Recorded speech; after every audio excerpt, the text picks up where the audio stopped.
Olá, boa tarde. Que prazer estar aqui de volta, pessoal. Bem-vindos, bem-vindas à segunda etapa do Up Next. E aqui eu lembro a vocês que nós temos esse debate aqui online.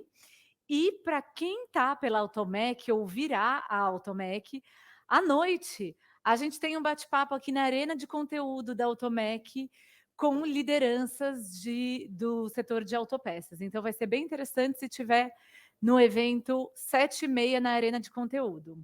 Bom, mas vamos ao que viemos. Então, roda a vinheta para a nossa primeira discussão agora do período da tarde.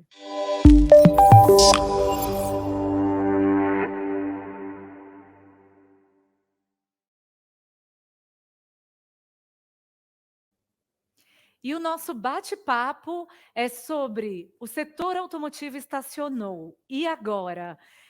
Eu tenho a honra de receber aqui com a gente a Letícia Costa, que é sócia da Prada Assessoria, uma super parceira da Automotive Business. Letícia, seja muito bem-vinda. Tudo bem com você? Letícia está de volta. Letícia, tudo bem? Esperamos que tudo melhor com o som. Agora ó, até esquentou o coração aqui. Estamos te ouvindo. Esses são os milagres da tecnologia. A gente estava falando 5 minutos antes, na hora que entra, falha tudo, você tem que reentrar. Mas, enfim, Exato. É para provocar a vergonha, né, a vergonha pública, assim. é só para mostrar que todo mundo apanha com tecnologia, por mais que ela tenha evoluído. Exato, Mas, muito bom.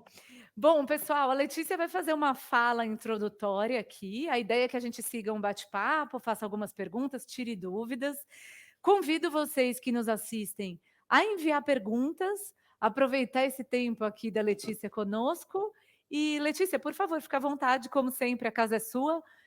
Vamos ouvir aí a sua reflexão inicial. bom, boa tarde a todos. Primeiro, eu gostaria de agradecer a oportunidade de participar desse evento. O evento é focado em planejamento, num momento em que o mundo está cheio de incertezas. A gente tem incertezas tanto locais como globais, o que torna certamente a tarefa de planejamento mais complexa. Em particular, a indústria automobilística de fato aparenta ter estacionado no Brasil, o que sempre levanta a pergunta: que estratégias eu posso adotar para a sustentação das empresas? Antes de discutir as estratégias, eu só gostaria de lembrá-los que esses momentos de queda e estagnação, eles não são novos na indústria no Brasil, tá? Se a gente for olhar, por exemplo, lá atrás, em 1997, o licenciamento atingiu 1,9 milhões de unidades, e em 99, 2 anos depois, esse número foi de 1,3 milhão, uma queda de 35% num período de 2 anos. E, curiosamente, nós demoramos quase uma década para retornar aos patamares de 99, que a gente só de fato retornou em 2006. Em períodos mais recentes, há 10 anos atrás, em 2012, nós atingimos 3,8 milhões de unidades. Mas em 2016, 4 anos depois, nós caímos novamente para 2,1 milhões de unidades, uma queda de quase 50%.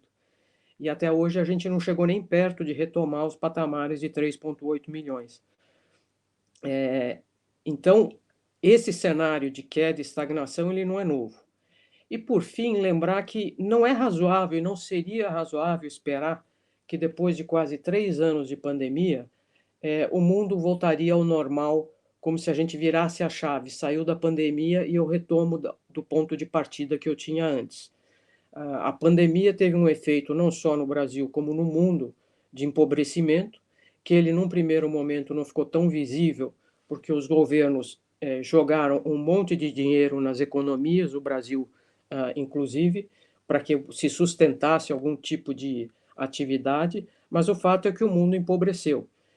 E o Brasil deu vários incentivos, e a gente ainda teve uma sobrevida durante um período por aquela turbinada eleitoral no segundo semestre de 2020. Mas nós precisamos entender que essa queda ela ocorreu, ela era previsível de certa forma, e que esse fenômeno não é exclusividade do Brasil. Se a gente pegar o mundo entre 2019 e 2022, as vendas também caíram 10,5%, menos que o Brasil, mas caíram, e também houve queda na produção, tá? E como já deve ter sido discutido na parte da manhã, é muito pouco provável que a retomada do crescimento do Brasil seja de forma rápida e acelerada. Essa indústria tem uma correlação muito forte com renda e financiamento, e quando a gente olha as projeções para o Brasil para os próximos anos, elas não são negativas, mas estão longe de ser um crescimento muito acelerado. Na realidade, apontam para um crescimento muito moderado. Então, nós temos um cenário que nós já enfrentamos no passado, que na realidade a queda e estagnação que nós observamos hoje, ela é até um pouco menor do que nós já sofremos no passado, e, portanto, alguma experiência com isso nós já temos. Eu acho que, no curto prazo, as medidas que precisam ser tomadas, elas, de certa forma, são conhecidas das empresas, seja porque já fizeram isso anteriormente, em outras crises, seja porque o cenário vai trazer esses temas à tona.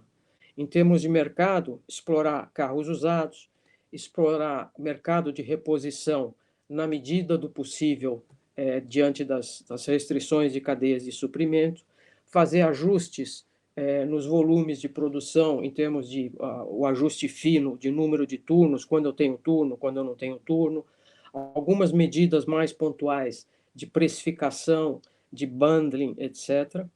Claramente, um foco muito grande na gestão do supply chain para trazê-lo de volta a uma normalidade e uma questão de excelência operacional. Eu ouço muito falar em indústria 4.0, manufatura 4.0, mas eu acho importante lembrar que tem muita empresa ainda no setor no Brasil que não tem sequer as práticas de Lean Manufacturing bem implementadas. Então, existe um espaço, sim, em gestão de custos de Lean Manufacturing e aplicação desses conceitos de Lean fora também da área de manufatura, para que eu, de fato, tenha uma gestão de custos muito mais firme do que eu tenho tido historicamente.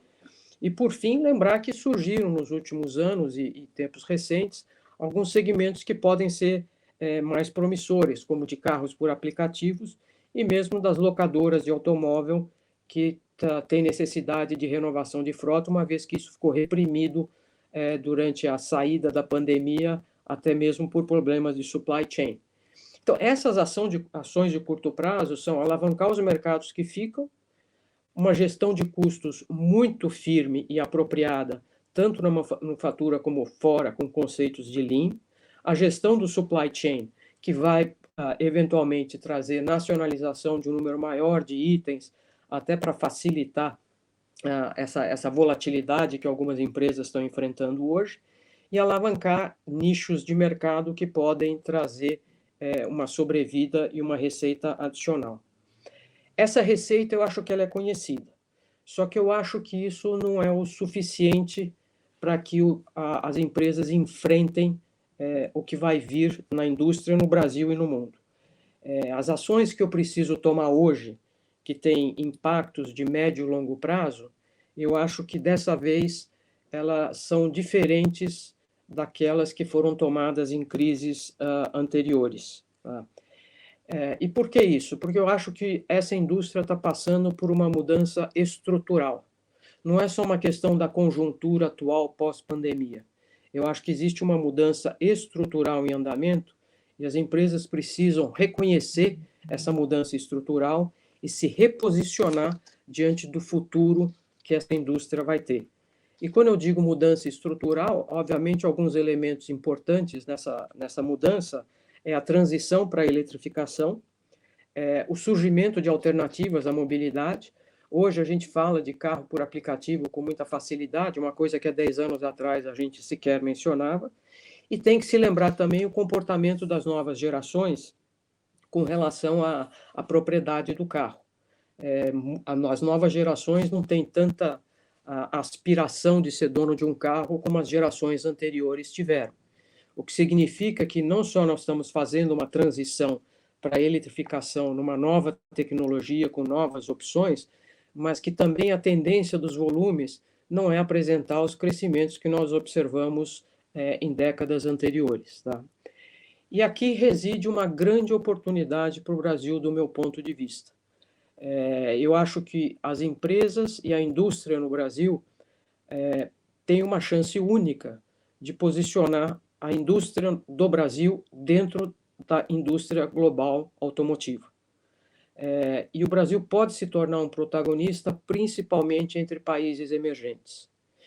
E que tipo de ação que a gente está comentando? Primeiro, a inserção da indústria no cenário global. O Brasil e a indústria aqui no Brasil sempre trabalhou muito mais para proteger o seu mercado do que avançar em outros mercados. E acaba com isso sofrendo essa volatilidade inerente ao mercado e à economia brasileira e da América do Sul. É muito importante a gente procurar outros mercados que tenham semelhança com o nosso e que possam servir de colchões em momentos como esse. Segundo, eu acho que o Brasil tem uma oportunidade realmente única de desenvolver rotas alternativas para o processo de eletrificação. O tema de eletrificação é bastante complexo e, pela escassez de tempo, eu não vou me estender muito, mas o fato é que, se a gente for olhar o que está acontecendo hoje, veículos elétricos estão sendo vendidos na China, que tem um interesse muito forte em eletrificação, na Europa e um pouco menos nos Estados Unidos. A penetração dos veículos elétricos em países menos desenvolvidos é baixíssima. E a gente vê isso pelo próprio Brasil, em que a venda de veículos elétricos está no topo dos produtos, nos produtos de maior preço e de menos acessibilidade. E isso é muito simples de entender, porque isso reflete a necessidade de infraestrutura para reabastecimento, que para um país das dimensões do Brasil não é uma tarefa trivial. Segundo, os subsídios, porque, na realidade, tanto Estados Unidos como a Europa deram subsídios pesados, de até $7.500 por carro, por exemplo, nos Estados Unidos, para a compra de veículos elétricos. E o Brasil tem uma oportunidade única se a gente for olhar o conceito do poço à roda. A China hoje é o maior mercado mundial de veículos elétricos. Mas quando a gente fala de descarbonização, o veículo elétrico não resolve o problema chinês, porque 80% da energia na China ainda é produzida com carvão e petróleo. Ou seja, só está transferido de um lado para o outro.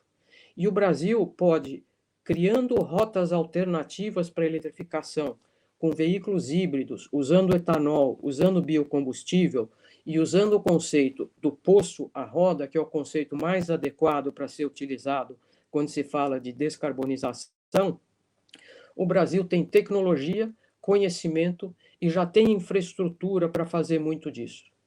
E para isso eu preciso que se alinhe o marco regulatório. Hoje nós temos várias iniciativas governamentais, RenovaBio, tem o Proconv, Rota 2030, que não necessariamente conversam entre elas de uma maneira muito coerente. Então eu precisaria alinhar essas iniciativas e é preciso reconhecer que, de alguma forma, eu preciso incentivar investimentos, porque, caso contrário, a gente vai acabar exportando esses investimentos, porque a capacidade de desenvolvimento tecnológico nós temos. E, por fim, as medidas que precisam ser tomadas agora, e isso provavelmente é a tarefa mais complexa, é uma definição de portfólio e de capacidade para o futuro, porque a gente pode ser que não volte aos volumes históricos, não só no Brasil, como no mundo. E isso é uma tarefa não trivial, porque cada montadora está adotando uma estratégia diferente nessa rota para a eletrificação, e eu preciso entender, se eu sou do setor de autopeças, quais as implicações que os meus clientes atuais vão ter para o meu portfólio, para o meu volume, para procurar me posicionar da forma correta e, se for o caso, me posicionar com os novos entrantes. E, eventualmente, fazer a racionalização de capacidade que vai além de simplesmente de ajuste de turno. O que eu acho é que ficar parado hoje, achando que o fenômeno de eletrificação vai demorar para acontecer, quando ele acontecer, vai ser tarde para as empresas se prepararem e se ajustarem à nova realidade, tanto do ponto de vista de portfólio de produtos, de capacidade produtiva, de conhecimento tecnológico, etc. Muita gente tem falado, eventualmente, em lançar um novo carro popular, como mecanismo de incentivar a demanda. Eu não acho que essa seja a solução do momento, eu acho que seria um retrocesso tecnológico, porque para criar um carro realmente popular nós precisaríamos tirar muita coisa de um carro, inclusive itens de segurança. Isso dificultaria a nossa inserção na indústria global. nós temos que lidar com a realidade que nós não vamos voltar aos patamares de custo pré-pandemia, porque a pandemia trouxe um crescimento de custos bastante forte e só tirar coisa do carro dificilmente compensa muito disso. E, por fim, hoje nós temos muito menos espaço para redução de impostos do que nós já tivemos historicamente. O carro popular, quando foi lançado em 93, nós tivemos uma redução de imposto de 14% para 0,1%, praticamente 14 pontos percentuais. Hoje o IPI já está em 5,4% para essa categoria de veículo 1,0. Então a margem ficou muito menor. Eu acho que é muito mais importante trabalhar na inserção global e desenvolvimento dessas rotas tecnológicas do que procurar aquilo que a gente chama de mais uma jabuticaba, que dê um alívio temporário, mas que não posicione efetivamente a indústria no cenário global. E, por fim, acho que é importante dizer o seguinte: esse cenário ele é muito válido para veículos de passageiros. Quando a gente entra em veículos pesados, a situação é distinta, porque a rota para descarbonização é totalmente diferente. O que nós estamos vendo hoje, no curto prazo, é muito impacto do Procon V8, e a retomada deve ocorrer de uma forma mais natural, por causa do agronegócio, as privatizações que vão trazer investimentos, etc. Eu, pessoalmente, não acredito muito num programa de renovação de frota de caminhões, não que ela não seja necessária, mas ela é de difícil execução pela percepção de valor do produto que o caminhoneiro tem e a capacidade dele de trocar um veículo de 18 anos por um de 12 anos, porque não tem crédito. Então, eu acho que é melhor a gente trabalhar naquelas medidas da inserção da indústria global do que nessas medidas pontuais. Ou seja, nós já passamos por esse cenário antes. No curto prazo, eu acho que as empresas têm plena consciência do que precisam fazer, porque já enfrentaram esses cenários anteriormente. No longo prazo, eu acho que aí sim as coisas são diferentes, porque nós temos uma mudança estrutural nessa indústria.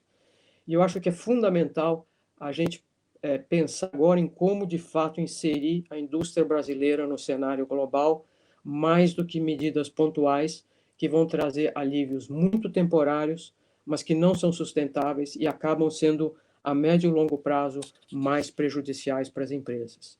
Então, Giovana, esses eram os pontos principais que eu queria fazer. Agora fique à vontade.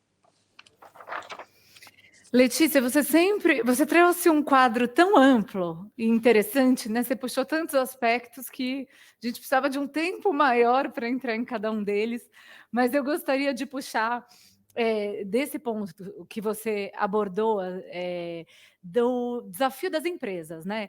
Então, quando a gente olha aqui para a cadeia de valor, principalmente quando a gente pensa em fornecedores, em parceiros das montadoras, que estão numa situação assim, né? O cenário de expansão das vendas da produção questionável aí, né? Não tem muitas apostas nessa direção.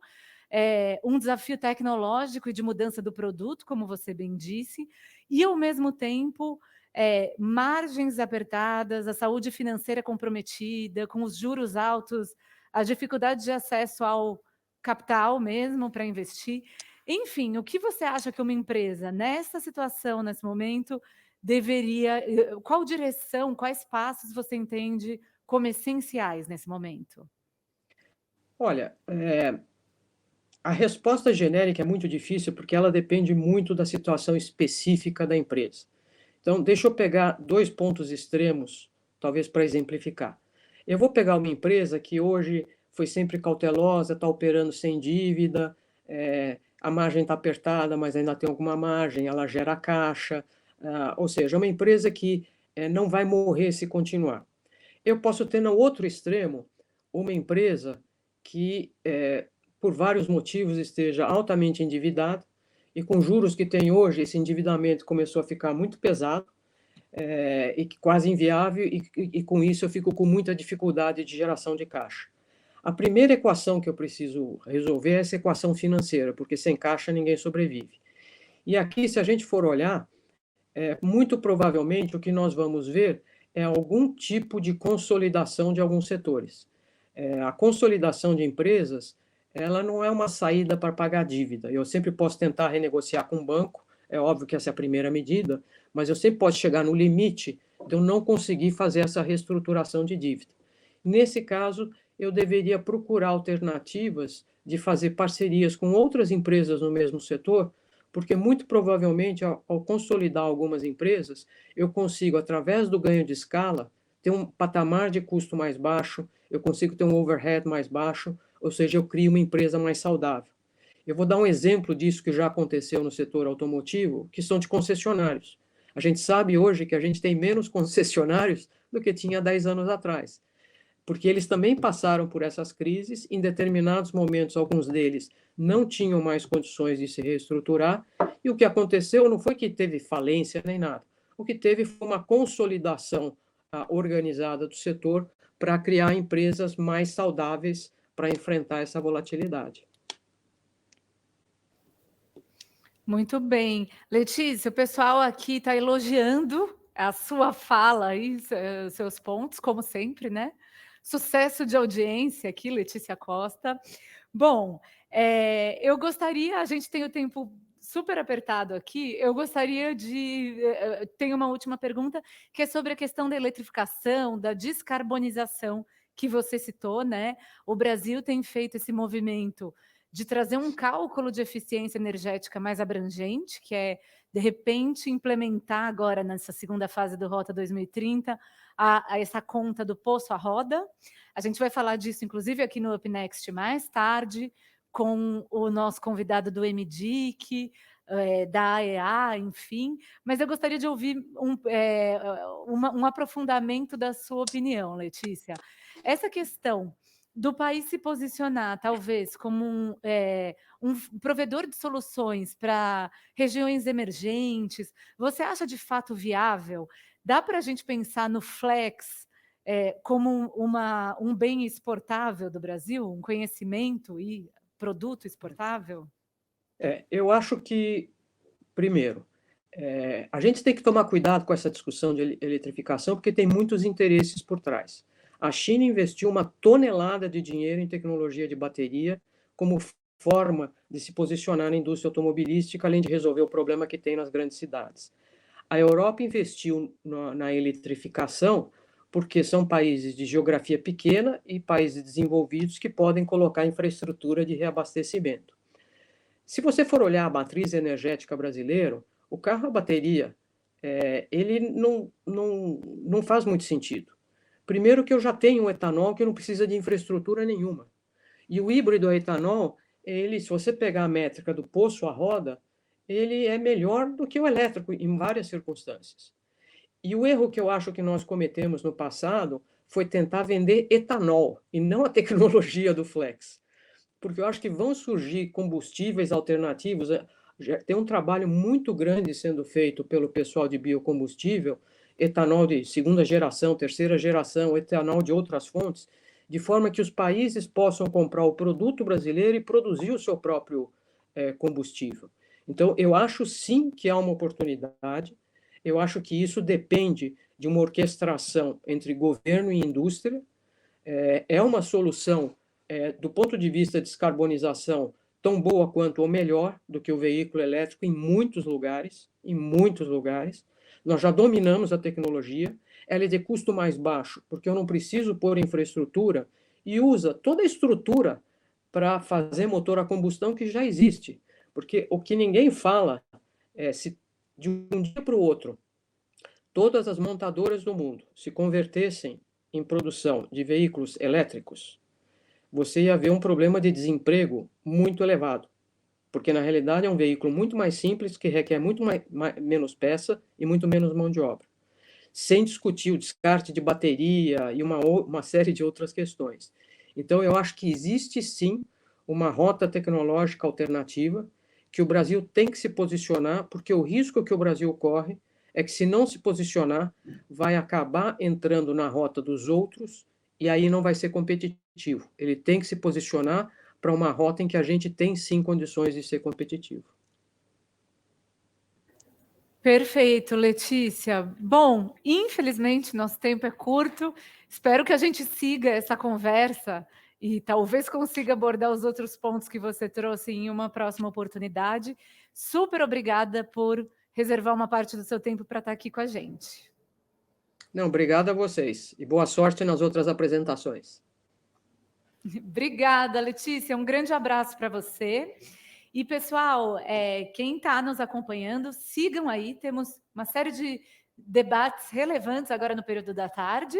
E eu vou convidar o meu querido Marcos Celestino, nosso gerente de audiência e comunidade aqui da Automotive Business, para seguir com esse próximo debate. Então, acompanhem aí.